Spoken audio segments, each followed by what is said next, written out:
Hello, Peri and post-menopausers. Coach Netra's back. So listen, today I want to talk about two things. Number one is creating space to exercise where you are actually available. And then number two, the dichotomy between you working out and training alone or with a group. So we're going to get to that in a second. But first, let's talk about time available. The one thing that so many of us feel like we don't have is what? Time. We don't have it. And oftentimes we're trying to squeeze in ourselves in the schedule, or you just say, you know what, I'm going to exercise 3 times this week, but we haven't actually labeled it on any calendar anywhere. So you're not as definitive about the when. And we may not actually be looking at that schedule hard enough to say, this is exactly when I can do it. Or you may just be looking at spaces to drop the workout, but it's not realistic. I'm going to give you guys an example. Those of you who may work for yourself, or you have an assistant and maybe you work from home, you may realize, oh, I have space in between, 12 and 2. I'm going to exercise in that time frame.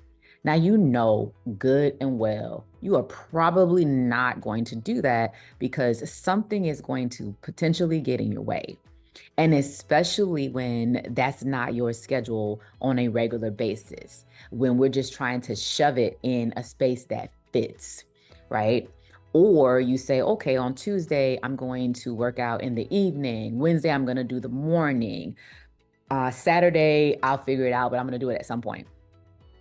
Well, here comes that evening day, and guess what? Somebody dropped that conference call on you at 5 o'clock, and you're like, goodness, right?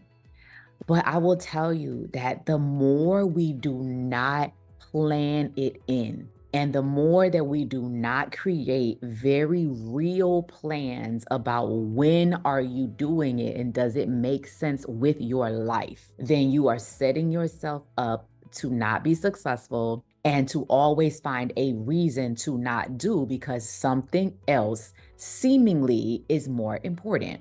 So studies show that people who exercise in the morning are more apt to stay focused and consistent.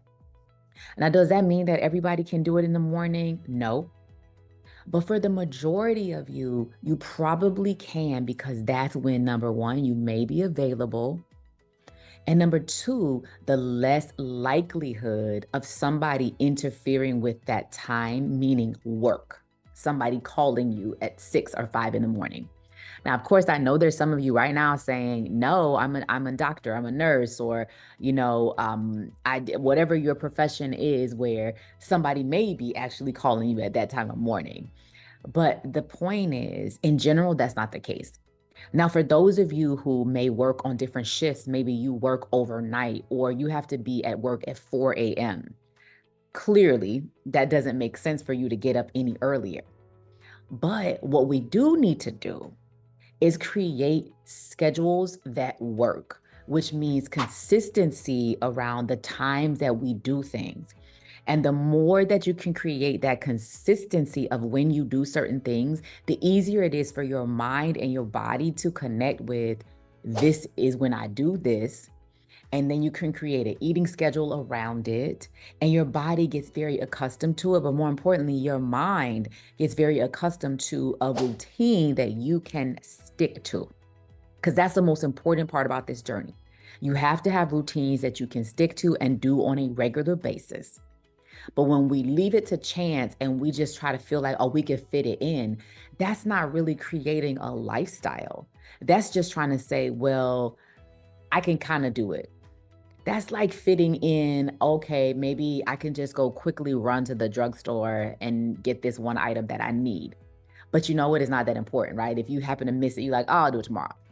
But when it comes to the exercise routine and our fitness routine, the things that keep us at our best, the things that help us be strong, the things that help us mentally kind of prepare for many of the battles that you guys might face every day in real life, these are the things that we don't need to just leave to I'm going to fit it in, because then it's not really incorporated into your life.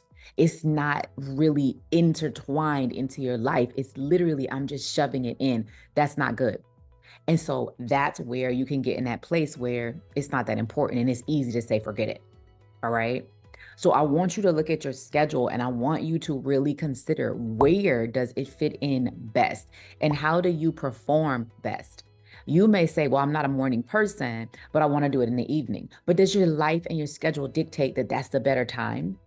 Or is it better for you to really work on managing how to go to sleep on time and get up earlier so you're undisturbed, and that then you can do exactly what it is that you need to do in the morning. And then in the evening, you're not really concerned. If you go for another walk or a bike ride or whatever that is, then you can do that, but it's not your main point of activity that helps you be at your best. It's just something additional that you are able to do in a lot more of a comfortable way in the evening because you've already done the big stuff.